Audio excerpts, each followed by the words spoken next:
Georges arrive enfin au cœur du vaste plateau bordé par les rivières Cuyuni et Yuarari. Au milieu du siècle dernier, on a découvert dans cette région les plus grands dépôts d'or du Venezuela.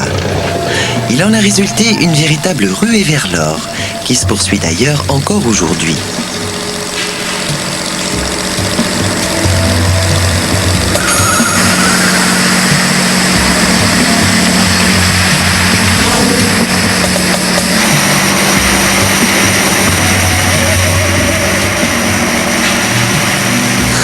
Les opérations d'extraction se déroulent souvent dans l'anarchie la plus totale. On dit que la forêt tropicale disparaît. Ici, ce n'est pas une figure de style. Même la terre est avalée par les machines.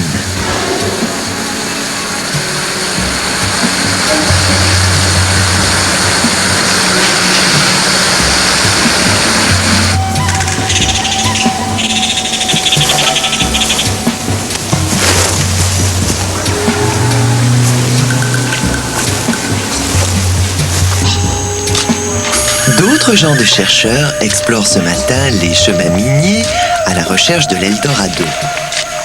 Certains prospecteurs, comme ces Bateros, utilisent encore les méthodes traditionnelles. Pas de bélier mécanique ou de pompe bruyante. Tout le travail se fait à la main. La prochaine pelletée de terre sera peut-être la bonne.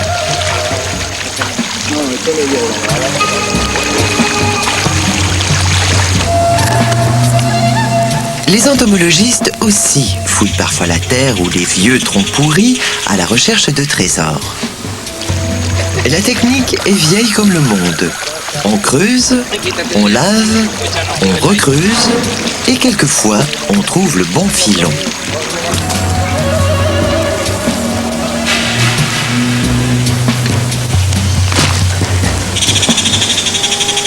Georges vient en effet de mettre la main sur une très grande larve d'insecte. La chance sourit également à nos Bateros. Après des milliers d'essais infructueux, voici que la Terre livre enfin quelques précieuses pépites d'or. Georges peut aussi être fier de sa découverte. Cette larve géante est une rareté entomologique. Elle passe plusieurs années à se nourrir de bois en décomposition avant de se transformer en scarabée géant.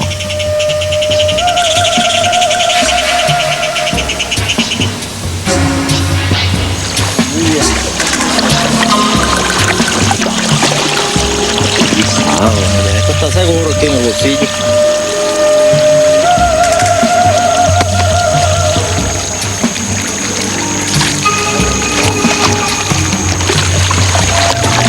Hola. Buena. ¿Cómo está? No, también, ¿cómo usted? ¿Son bateros? Sí, batero. Les chasseurs d'insectes et les chercheurs d'or ont un point en commun. Après les salutations d'usage, ils se font toujours poser la même question. Avez-vous trouvé quelque chose? ¿Y hay aquí? Ay, Sí. ¿Y vale mucho. vale dinero? Les Bateros montrent le fruit de leur labeur.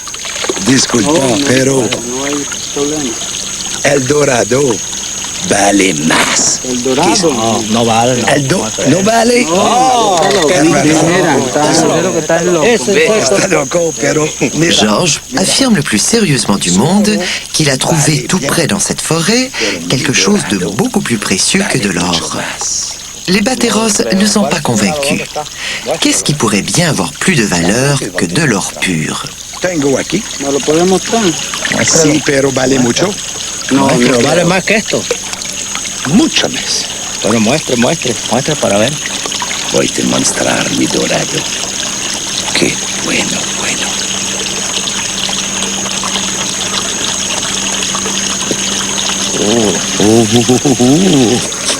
Georges explique que pour lui, ce scarabée est aussi précieux que de l'or, que la forêt cache des insectes rares d'une très grande valeur, autant pour les collectionneurs que pour les scientifiques. Hasta pronto. Ok, hasta pronto. Il semble que les Bateros ne suivront pas Georges dans la forêt, même pour tout l'or du monde.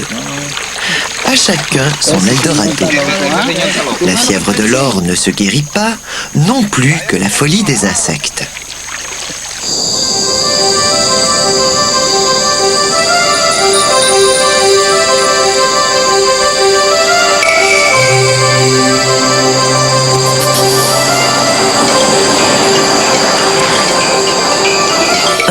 les chercheurs d'or, les entomologistes sont attirés par tout ce qui brille, surtout la nuit.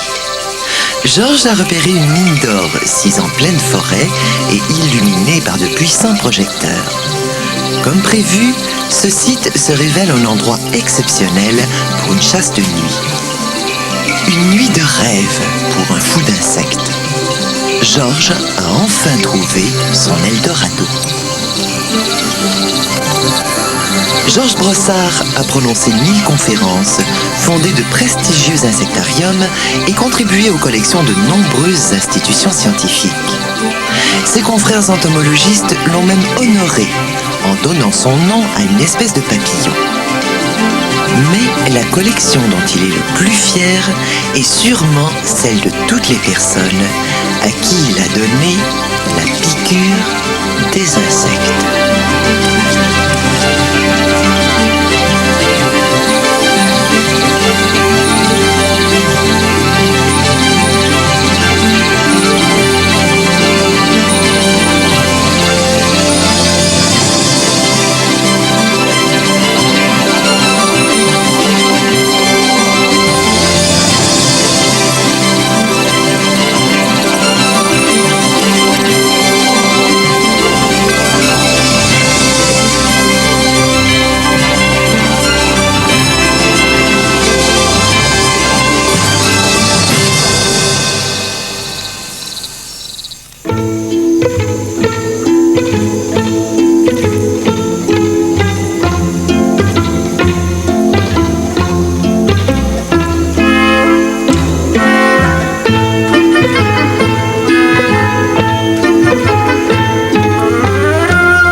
Situé à 4500 mètres d'altitude, se dresse l'observatoire le plus récent et le plus moderne du monde, construit par l'ESO, l'Observatoire austral européen.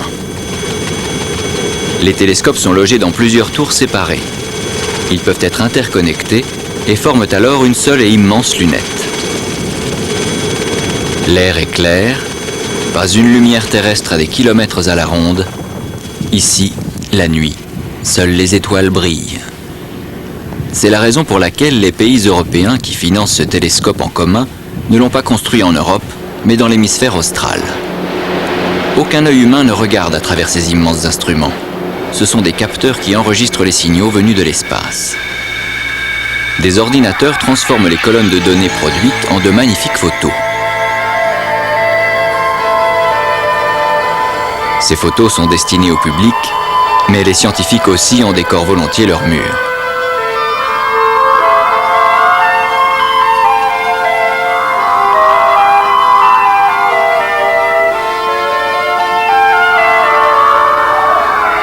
Dans leur travail, pourtant, ils n'ont pas affaire à elles.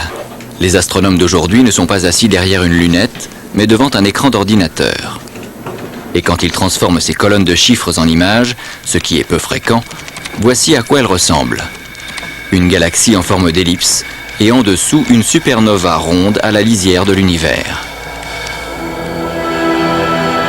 Une supernova est une étoile massive en explosion. Lorsqu'elle a consommé la quasi-totalité de ses ressources en énergie, elle brille encore pendant quelques jours avec une luminosité inhabituelle. Des événements de cette nature ont été observés à plusieurs reprises au cours des siècles passés. Ils sont parfois si lumineux qu'ils sont visibles à l'œil nu en plein jour. Les astronomes qui travaillent sur les grands télescopes observent des explosions d'étoiles qui ont eu lieu il y a des milliards d'années, peu de temps après le Big Bang. Mais leur lumière nous parvient seulement aujourd'hui. Et elle est plus faible qu'on ne s'y attendait. Au quartier général de l'Observatoire austral européen, à Garching près de Munich, nous interrogeons Bruno Leibundgut, qui a été aussi surpris par cette observation que ses collègues à travers le monde. Quand nous découvrons une supernova éloignée, nous observons cet objet avec le plus grand nombre possible de télescopes, dont ceux de notre observatoire. Voici une photo qui a été prise par notre télescope au Chili. Et il y a aussi des autres photos d'autres observatoires où l'on observe également la supernova. Il y a du nouveau dans l'histoire de l'univers. On sait depuis longtemps qu'il est en expansion. Sur ce schéma, on voit que plus on recule dans le passé, plus l'univers est petit. Il y a 15 milliards d'années, tout était comprimé en un point, le Big Bang. La lumière d'une supernova des débuts de l'univers apparaît plus faible que prévu. Cela ne peut signifier qu'une chose, elle est plus éloignée qu'on ne le pensait. Par conséquent, le Big Bang doit lui aussi être plus éloigné qu'on ne le pensait. Cela modifie l'histoire de l'univers. Elle acquiert une courbure. Et quelle est l'origine de cette courbure? Pour l'instant, seule une lettre grecque vient à l'esprit des scientifiques, lambda. Lambda a une mauvaise réputation depuis 80 ans. À cette époque, on faisait encore de l'astronomie avec des télescopes à travers lesquels on pouvait voir, comme ici, à Potsdam.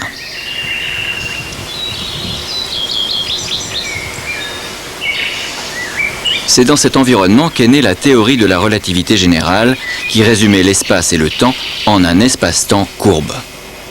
Depuis, elle a été développée et soumise à de nombreux tests.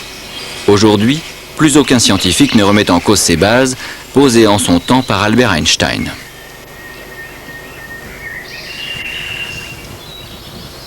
Sa résidence d'été à Kaput, près de Potsdam.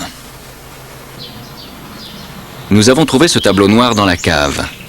Il ne date pas de l'époque d'Einstein, mais il est suffisant pour noter sa formule décrivant l'univers. La lettre G à gauche représente la courbure de l'univers, et T à droite est la répartition de la matière et de l'énergie. Comme la formule ne convenait pas tout à fait à la conception du monde d'alors, Einstein y a ajouté une constante, qu'il a nommée lambda. Quelques années plus tard, lambda s'est révélé superflu. Einstein l'a appelée la plus grosse bourde de sa vie et aurait bien aimé s'en débarrasser. Mais c'était trop tard. Depuis, on ressort lambda chaque fois que les observations ne veulent pas s'accorder exactement à la théorie, comme c'est le cas en l'occurrence. Mais personne ne se sent vraiment à l'aise en faisant cela. Quand nous sommes arrivés à ce résultat, quelqu'un de mon groupe de travail a envoyé à la ronde un courrier électronique disant « Dites donc les gars, j'ai trouvé la preuve de l'existence d'une constante cosmologique. » Et en l'espace de 24 heures, tous les membres du groupe ont écrit quelque chose là-dessus. Certains disaient « Au fond de notre cœur, nous savons que ça ne peut pas être vrai. » Mais même ces personnes sont maintenant convaincues. Tous ne sont pas convaincus. À l'Institut Max Planck d'astrophysique, également à Garching, tout près de l'ESO, nous rencontrons le professeur Gerhard Börner. S'il ne remet pas en doute les observations de ses voisins, leur interprétation n'est guère à son goût. Si ces mesures montrent que cette constante existe, qu'elle est positive, différente de zéro, alors il faut l'accepter, que cela nous plaise ou non. Mais il n'y a aucune raison théorique convaincante en faveur de l'existence d'une constante cosmologique. Par politesse, elle devrait être égale à zéro. Mais si lambda devait ne pas avoir cette politesse, cela aurait des conséquences majeures pour le destin du monde. Lambda accélère l'expansion de l'univers. Les étoiles et les systèmes stellaires se désintégreront et leurs vestiges se disperseront à tout jamais.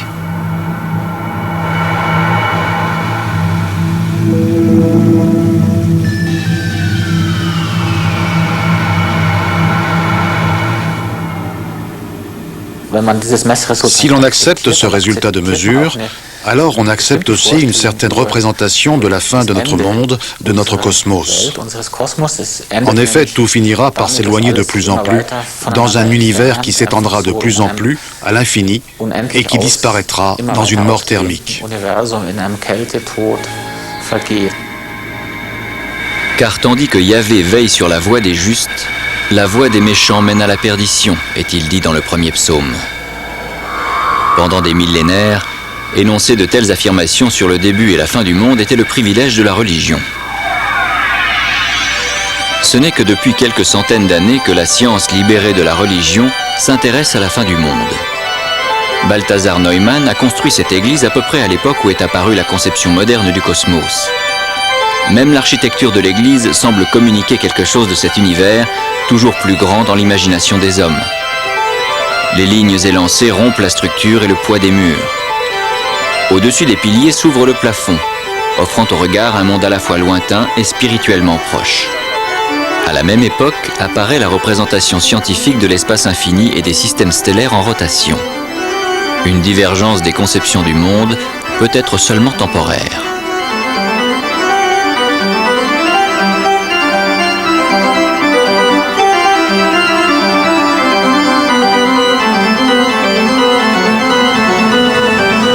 Il apparaît régulièrement dans les sciences des résultats dont l'interprétation pourrait permettre de combler l'écart entre la science et la religion. Nous nous sommes rendus à la Nouvelle-Orléans pour y rencontrer un spécialiste de la cosmologie banni par ses pairs.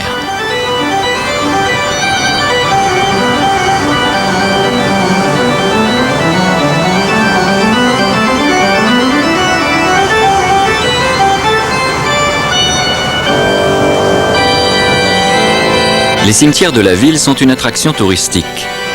Du fait du niveau élevé de la nappe phréatique, ils sont complètement aménagés au-dessus du sol. Un lieu tout indiqué pour rencontrer Frank Tipler. Pour lui, la résurrection des morts est une réalité scientifique qui découle du destin futur de l'univers.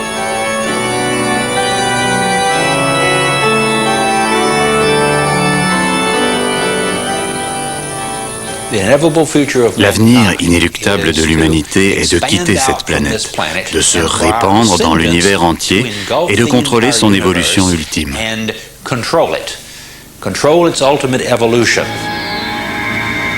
C'est le Soleil le responsable. Il ne lui reste plus que quelques milliards d'années avant de commencer à enfler. Il fera de moins en moins bon vivre sur la Terre et nos descendants auront quitté la planète avant qu'elle ne se vaporise. Pour ce faire, ils échangeront leurs enveloppes biologiques contre une autre forme, mieux adaptée à la vie dans l'espace. En d'autres termes, ce seront des intelligences artificielles qui fuiront le système solaire agonisant et coloniseront l'univers.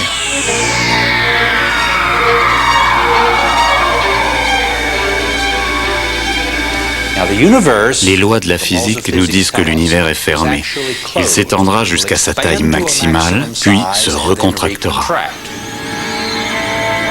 Seul un univers fermé pourra fournir jusqu'à la fin suffisamment d'énergie à nos descendants. C'est pourquoi le cosmos reprendra le chemin du Big Bang, affirme Frank Tipler. En disant cela, il s'oppose aux chercheurs qui, à partir des dernières découvertes, concluent à une expansion éternelle du monde.